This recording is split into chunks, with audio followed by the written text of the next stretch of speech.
ಸ್ನೇಹಿತರ welcome back to Mahi masters YouTube channel. ನಾನು ನಿಮ್ಮ ಮಹಿಗೌಡ ಮಾತಾಡ್ತಿರೋದು. SSP ಸ್ಕಾಲರ್ಶಿಪ್ ಅಪ್ಡೇಟ್ಗೆ ತಮಗೆಲ್ಲರಿಗೂ ಆತ್ಮೀಯವಾದ ಸ್ವಾಗತ. ಇವತ್ತಿನ ಈ ವಿಡಿಯೋದಲ್ಲಿ SSP scholarship 25-26 academic year related ಒಂದು ಇಂಪಾರ್ಟೆಂಟ್ ಅಪ್ಡೇಟನ್ನು ಇವತ್ತಿನ ಈ ವಿಡಿಯೋದಲ್ಲಿ ತಿಳಿಸ್ಕೊಡ್ತೀನಿ. ಸೊ ಸ್ಟಾರ್ಟಿಂಗ್ ಆಫ್ ದ ವಿಡಿಯೋದಲ್ಲೇ ಹೇಳ್ತೀನಿ ಯಾವುದರ ಬಗ್ಗೆ ತಿಳಿಸ್ಕೊಡ್ತೀನಿ ಅಂತ ಹೇಳ್ಬಿಟ್ಟು. ಸೊ ನಿಮಗೆ ಅದು ಹೆಲ್ಪ್ ಆಗುತ್ತೆ ಅಂತಂದರೆ ವಿಡಿಯೋನ ವಾಚ್ ಮಾಡಿ, ಓಕೆನಾ. ಸೊ ಇಲ್ಲಿ ಯಾರಾದರೂ ಸ್ಟೂಡೆಂಟ್ಸು ಸ್ಕಾಲರ್ಶಿಪ್ ಅಪ್ಲೈ ಮಾಡ್ತಿದ್ದಾರೋ 25-26 ಅಕಾಡೆಮಿಕ್ ಇಯರಲ್ಲಿ, ಸೊ ನನ್ನ ಹತ್ರ USN ನಂಬರ್ ಇಲ್ಲ, ಅಪ್ಲೈ ಮಾಡೋದಕ್ಕೆ ಆಗ್ತಿಲ್ಲ, ಇಲ್ಲ ಅಂತಂದರೆ ನನ್ನ ಒಂದು ಡೀಟೇಲ್ಸ್ ಅಪ್ಡೇಟ್ ಆಗಿಲ್ಲ ಅನ್ನೋಂಥ ಸ್ಟೂಡೆಂಟ್ಸ್ಗೆ ಇವತ್ತಿನ ಈ ವಿಡಿಯೋ ತುಂಬ ಇಂಪಾರ್ಟೆಂಟ್ ಆಗಿರುತ್ತೆ. ಸೊ ವಿಡಿಯೋನ ಕಂಪ್ಲೀಟಾಗಿ ವಾಚ್ ಮಾಡಿ ಆ್ಯಂಡ್ ಹಾಗೇನೋ ಚಾನಲ್ಗೆ ಲೈಕು ಸಬ್ಸ್ಕ್ರೈಬನ್ನು ಮಾಡಿಕೊಂಡು ಇದೇ ಥರದ ಎಲ್ಲ ಹೆಚ್ಚಿನ ಸ್ಕಾಲರ್ಶಿಪ್ ಅಪ್ಡೇಟ್ಸನ್ನು ಪಡ್ಕೊಳ್ಳಿ. ಮೊದಲಿಗೆ ನೋಡಿ, ಈ ಸ್ಕಾಲರ್ಶಿಪ್ ಸ್ಟಾರ್ಟ್ ಆಗಿ ತುಂಬ ತಿಂಗಳಾಯಿತು ಆ್ಯಂಡ್ ಇಲ್ಲಿ ಕೆಲವೊಂದಿಷ್ಟು ಸ್ಟೂಡೆಂಟ್ಸು ಸ್ಕಾಲರ್ಶಿಪ್ಪನ್ನು ಅಪ್ಲೈ ಮಾಡೋದಕ್ಕೆ ಹೋದರೆ ಇಲ್ಲಿ ಬಂದುಬಿಟ್ಟು ಅವ್ರಿಗೆ ಅವ್ರ ಹತ್ರ USN ನಂಬರ್ ಇಲ್ಲ ಅಂತ ಆಗಲಿ, ಇಲ್ಲ ಅಂತಂದರೆ ಅವರ ಒಂದು ಡೀಟೇಲ್ಸ್ ಅಪ್ಡೇಟ್ ಆಗಿಲ್ಲ ಅಂತ ಆಗಲಿ ಹೇಳ್ತಿದ್ದಾರೆ. ಸೊ ಇದು maximum number of the students ಯಾರು ಪ್ರಾಬ್ಲಮನ್ನು ಫೇಸ್ ಮಾಡ್ತಿದ್ದಾರೆ ಅಂತ ಅಂದರೆ ಯಾರು ಥ್ರೂ KEA ಕೌನ್ಸಿಲಿಂಗ್ ಮುಖಾಂತರ ಅಡ್ಮಿಷನನ್ನು ತಗೊಂಡಿರ್ತಾರೆ. ಸೊ ಇಂತಹ ಸ್ಟೂಡೆಂಟ್ಸ್ ಒಂದು ಪ್ರಾಬ್ಲಮನ್ನು ಫೇಸ್ ಮಾಡ್ತಿರುವಂಥದ್ದು. ಸೊ ನಿಮಗೆ ಸ್ಟೆಪ್ ಬೈ ಸ್ಟೆಪ್ ಒಂದೊಂದಾಗಿ ಹೇಳ್ತಾ ಹೋಗ್ತೀರಿ. ಮೊದಲಿಗೆ ನೋಡಿ, ಈ ಒಂದು ವೆಬ್ಸೈಟಲ್ಲಿ ಲಾಗಿನ್ ಆಗ್ತೀರಾ. ಲಾಗಿನ್ ಆಗಿದ್ದ ಆದಮೇಲೆ ಸ್ಟೆಪ್ 1ನಲ್ಲಿ ನಿಮ್ಮ ಒಂದು SSLC ಡೀಟೇಲ್ಸು, PUC ಡೀಟೇಲ್ಸು ಕೇಳೋದೆ. ಆ ಡೀಟೇಲ್ಸನ್ನು ಕೊಡ್ತೀರಾ. ಆ್ಯಂಡ್ ನೆಕ್ಸ್ಟ್ ಬಂದುಬಿಟ್ಟು ಸ್ಟೆಪ್ 2ಅಲ್ಲಿ ಬಂದುಬಿಟ್ಟು ಪ್ರೆಸೆಂಟ್ ಇಯರ್ದ ಅಕಾಡೆಮಿಕ್ ಡೀಟೇಲ್ಸನ್ನು ಕೊಡ್ತೀರಾ ಅಲ್ವಾ, ಅಲ್ಲಿ ನೀವು ಪ್ರಾಬ್ಲಮನ್ನು ಫೇಸ್ ಮಾಡ್ತಿರುವಂಥದ್ದು. ಸೊ ಅಲ್ಲಿ ಯಾವ್ಯಾವ ರೀತಿ ಸ್ಟೆಪ್ಸ್ ಇರುತ್ತೆ ಏನು ಅಂತ ಹೇಳ್ಬಿಟ್ಟು ಹೇಳ್ತೀನಿ, ನೋಡ್ತಾ ಹೋಗಿ. ಸೊ ಇಲ್ಲಿ ನಿಮಗೆ ಸ್ಟೆಪ್ 2ಅಲ್ಲಿ ಬಂದುಬಿಟ್ಟು ಪ್ರೆಸೆಂಟ್ ಇಯರ್ ಸ್ಟಡಿ ಡೀಟೇಲ್ಸ್ ಅಂತ ಇರುತ್ತೆ. ಸೊ ಇಲ್ಲಿ ನೀವು ಅಬ್ಸರ್ವ್ ಮಾಡ್ಬೋದು. Are you studying in any university or institute located outside Karnataka, no ಅಂತ ಕೊಡ್ತೀರಾ. ಅದಾದಮೇಲೆ are you studying 11th or 12th in CBSE, ICSE, IGCSE board ಅಂತ ಇದೆ. ಸೊ ನೀವು ಆ ಬೋರ್ಡಲ್ಲಿ ಏನಾದರೂ ಓದಿದರೆ ಎಸ್ ಅಂತ ಕೊಡ್ತೀರಾ, ಇಲ್ಲ ಅಂತಂದರೆ ನೋ ಅಂತ ಕೊಡ್ತೀರಾ. ಸೊ ಅದಾದಮೇಲೆ ನೆಕ್ಸ್ಟು ನೀವು ಫಸ್ಟ್ PUC ಇಲ್ಲ ಅಂತಂದರೆ ಸೆಕೆಂಡ್ PUC ವ್ಯಾಸಂಗ ಮಾಡುತ್ತಿದ್ದೀರಾ ಅಂತ ಕೇಳ್ತಾರೆ. ಸೊ ಇಲ್ಲ ಅಂತ ಕೊಡ್ತೀರಾ. ಆ್ಯಂಡ್ ನೆಕ್ಸ್ಟ್ ಬಂದುಬಿಟ್ಟು ನಿಮಗೆ ಇಲ್ಲಿ ಇಂಪಾರ್ಟೆಂಟಾಗಿ ನೋಡಿ, do you have USN university registration number ಅಂತ ಕೇಳ್ತಿದೆ. ಸೊ ನಿಮ್ಮ ಹತ್ರ USN ನಂಬರ್ ಇತ್ತು ಅಂತ ಅಂದರೆ ಎಸ್ ಅಂತ ಕೊಟ್ಟಿದ ತಕ್ಷಣ ನಿಮ್ಮ ಒಂದು ಯೂನಿವರ್ಸಿಟಿ ರಿಜಿಸ್ಟ್ರೇಷನ್ ನಂಬರ್ ನಿಮ್ಮ ಹತ್ರ ಇದ್ದರೆ ಎಂಟರ್ ಮಾಡ್ತೀರಾ. ನಿಮ್ಮ ಯೂನಿವರ್ಸಿಟಿ ಕಡೆಯಿಂದ SSP ಜೊತೆ ಡೀಟೇಲ್ಸನ್ನು ಶೇರ್ ಮಾಡ್ಕೊಂಡಿದ್ರೆ ಅಲ್ಲಿ ಎಲ್ಲ ಡೀಟೇಲ್ಸು ತೋರಿಸುತ್ತೆ, ಯಾವ ಕಾಲೇಜಲ್ಲಿ ಓದ್ತಿದ್ದೀರಾ, ಯಾವ ಇಯರಲ್ಲಿ ಓದ್ತಿದ್ದೀರಾ ಏನು ಅಂತ ಹೇಳ್ಬಿಟ್ಟು. ಸೊ ನೀವು ನೆಕ್ಸ್ಟ್ ಸ್ಟೆಪ್ಪಿಗಾದರೆ ಮೂವ್ ಆನ್ ಆಗ್ಬೋದು. ಸೊ ಇಲ್ಲಿ ಯಾರಾದರೂ KEA ಕೌನ್ಸಿಲಿಂಗಿಂದ ಬಂದಿರ್ತಾರೆ, KCET ವಿದ್ಯಾರ್ಥಿಗಳಾಗಿರ್ಬೋದು, ನೀಟ್ ವಿದ್ಯಾರ್ಥಿಗಳಾಗಿರ್ಬೋದು, ಇಲ್ಲ ಅಂತಂದರೆ PGCET ಸ್ಟೂಡೆಂಟ್ಸ್ ಆಗಿರ್ಬೋದು. ಸೊ ಅವ್ರು ಏನು ಮಾಡ್ತಾರೆ, ಅವ್ರಿಗಿನ್ನೂ ಒಂದು ಅಡ್ಮಿಷನ್ಸ್ ಲೇಟ್ ಆಗಿರೋದ್ರಿಂದ USN ಕಾಲೇಜಸ್ ಕಡೆಯಿಂದ ಕೊಟ್ಟಿರೋದಿಲ್ಲ, ಯೂನಿವರ್ಸಿಟಿ ಕಡೆಯಿಂದ ಪ್ರೊವೈಡ್ ಮಾಡಿರೋದ್ರಿಲ್ಲ. ಸೊ ಅವ್ರು ಏನು ಮಾಡ್ತಾರೆ, ಅಲ್ಲಿ ಬಂದುಬಿಟ್ಟು ನೋ ಅಂತ ಕೊಡ್ತಾರೆ. ನೋ ಅಂತ ಕೊಟ್ಟಿದ್ದ ಆದಮೇಲೆ are you studying in the first year of any professional course ಅಂತ ಇರುತ್ತೆ. ಸೊ ಇಲ್ಲಿ ನೋಡಿ, ಯಾರು ಮಿಸ್ಟೇಕ್ ಮಾಡೋದಕ್ಕೆ ಹೋಗಬೇಡಿ. ಪ್ರೊಫೆಷನಲ್ ಕೋರ್ಸಸ್ ಯಾವ ಅಂತ ಗೊತ್ತಿಲ್ಲ ಅಂತ ಅಂದರೆ ಅಲ್ಲೇ ನೀವು ಅಬ್ಸರ್ವ್ ಮಾಡ್ಬೋದು. ಪ್ರೊಫೆಷನಲ್ ಕೋರ್ಸ್ ಲೀಸ್ಟ್ ಅಂತ ಇದೆ. ಜಸ್ಟ್ ಅಲ್ಲಿ ಲೀಸ್ಟಲ್ಲಿ ನೋಡಿ, ನಿಮ್ಮ ಒಂದು ಕೋರ್ಸ್ ಇದ್ರೆ ಪ್ರೊಫೆಷನಲ್ ಕೋರ್ಸ್ ಲೀಸ್ಟಲ್ಲಿ ಎಸ್ ಅಂತ ಕೊಡಿ. ಎಸ್ ಅಂತ ಕೊಟ್ಟಿದ ತಕ್ಷಣ ಇಲ್ಲಿ ನೀವು ಅಬ್ಸರ್ವ್ ಮಾಡ್ಬೋದು.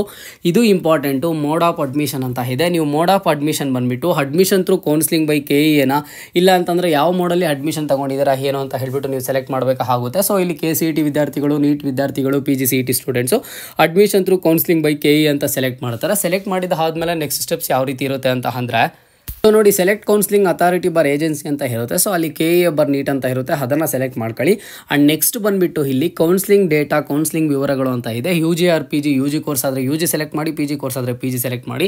ಇಲ್ಲಿ ಕೌನ್ಸಿಲಿಂಗ್ ನಂಬರ್ ಅಂತ ಬರುತ್ತೆ. ಸೊ ನಿಮ್ಮ ಒಂದು ಕೌನ್ಸಿಲಿಂಗ್ ನಂಬರನ್ನು ಎಂಟರ್ ಮಾಡ್ತೀರಾ. ಇಲ್ಲಿ KCET ವಿದ್ಯಾರ್ಥಿಗಳಾದರೆ 3920 ಸಮಥಿಂಗ್ ಬರುತ್ತಲ್ವಾ, ಆ ನಂಬರನ್ನು ಎಂಟರ್ ಮಾಡ್ತೀರಾ. ಇಲ್ಲಿ ನಿಮ್ಮ ಬಂದುಬಿಟ್ಟು ನಿಮಗೆ ಕೌನ್ಸಿಲಿಂಗ್ದು CET ನಂಬರ್ ಏನಿರುತ್ತೆ ಆ ನಂಬರನ್ನು ಎಂಟರ್ ಮಾಡಿ ಕೌನ್ಸಿಲಿಂಗ್ ಅಡ್ಮಿಷನ್ ಇಯರ್ ಯಾವಾಗ, ಈ ವರ್ಷ ಪ್ರೆಸೆಂಟ್ ಅಕಾಡೆಮಿಕ್ ಇಯರ್ 2025 ಅಂತ ಸೆಲೆಕ್ಟ್ ಮಾಡ್ತೀರಾ.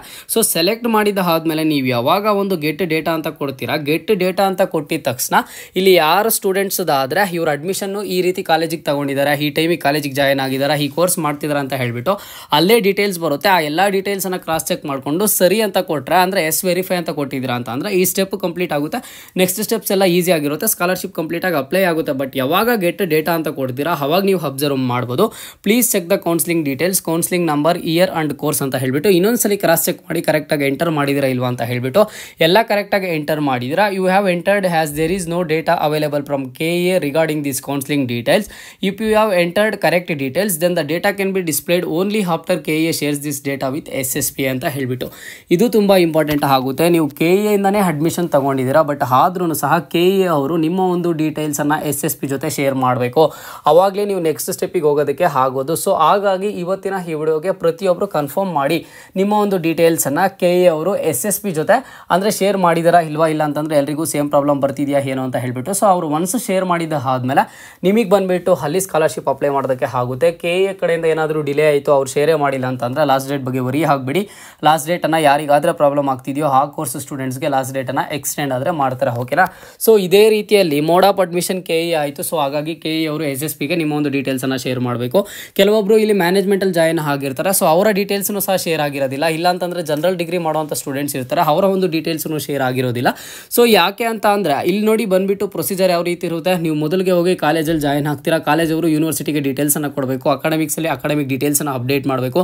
ನೆಕ್ಸ್ಟ್ ಯೂನಿವರ್ಸಿಟಿ ಅವರು ಬಂದುಬಿಟ್ಟು ನಿಮಗೆ USN ನಂಬರ್ ಅಂತ ಕೊಡಬೇಕು. ಇಲ್ಲ ಅಂತಂದರೆ ಯೂನಿವರ್ಸಿಟಿ ಅವರು ನಿಮ್ಮ ಒಂದು ಪ್ರೆಸೆಂಟ್ ಅಕಾಡೆಮಿಕ್ ಇಯರ್ ಡೀಟೇಲ್ಸನ್ನು SSP ಬೋರ್ಡ್ ಜೊತೆ ಶೇರ್ ಮಾಡ್ಕೋಬೇಕು. ಸೊ ಅವ್ರು ಯಾವಾಗ SSPಗೆ ಇನ್ನೂ ಸಹ ಡೀಟೇಲ್ಸನ್ನು ಕೊಟ್ಟಿರೋದಿಲ್ಲ, ಲಿಂಕ್ ಮಾಡಿರೋದಿಲ್ಲ, ಆವಾಗ ನೀವು ಸ್ಕಾಲರ್ಶಿಪ್ಪನ್ನು ಅಪ್ಲೈ ಮಾಡೋದಕ್ಕೆ ಆಗೋದಿಲ್ಲ.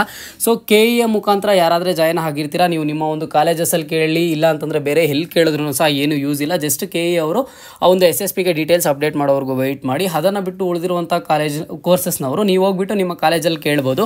ಸೊ ನಮ್ದು ಇಲ್ಲಿ ಡೀಟೇಲ್ಸ್ ಯೂನಿವರ್ಸಿಟಿ ಕಡೆಯಿಂದ ಅಪ್ಡೇಟ್ ಆಗಿಲ್ಲ ಏನು ಅಂತ ಹೇಳ್ಬಿಟ್ಟು ಅವ್ರನ್ನ ಕೇಳಿದ್ರೆ ಅವ್ರವಾಗ ಬೇಕಿದ್ರೆ ಅದನ್ನು ಪುಷ್ ಮಾಡ್ತಾರೆ. ಓಕೆನಾ.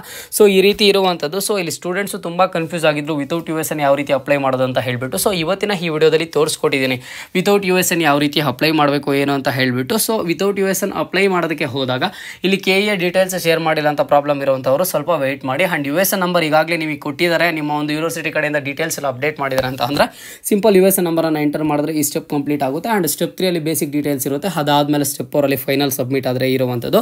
ಸೊ ಸಿಂಪಲ್ ಆಗಿರುತ್ತೆ. ಸೊ ಲಾಸ್ಟ್ ಡೇಟ್ಸನ್ನು ಮತ್ತೊಂದ್ಸಲಿ ತೋರಿಸ್ಕೊಡ್ತೀನಿ ನೋಡಿ. ಎಲ್ಲ ಡಿಪಾರ್ಟ್ಮೆಂಟ್ ಅವ್ರಿಗೂ ಸಹ ಬ್ಯಾಕ್ವರ್ಡ್ ಕ್ಲಾಸಸ್ ವೆಲ್ಫೇರ್ ಡಿಪಾರ್ಟ್ಮೆಂಟಿಗೆ 15ನೇ ತಾರೀಕುವರೆಗೂ ಕೊಟ್ಟಿದ್ದಾರೆ.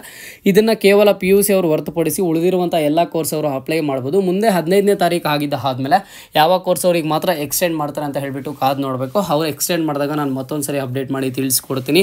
ಸೊ ಇವತ್ತಿನ ಈ ವಿಡಿಯೋದಲ್ಲಿ ಪ್ರತಿಯೊಬ್ಬರೂ ಆ ಒಂದು ಸ್ಟೆಪ್ 2 ಕಂಪ್ಲೀಟ್ ಆಗ್ತಿದೆ ಇಲ್ವಾ ಅಂತ ಹೇಳಿ ಕಮೆಂಟ್ ಬಾಕ್ಸ್ ಮೂಲಕ ಕಾಮೆಂಟನ್ನು ಮಾಡಿ. ಆ್ಯಂಡ್ ಸ್ಕಾಲರ್ಶಿಪ್ ರಿಲೇಟೆಡ್ ಏನೇ ಡೌಟ್ ಇರಲಿ ಕೇಳಿ.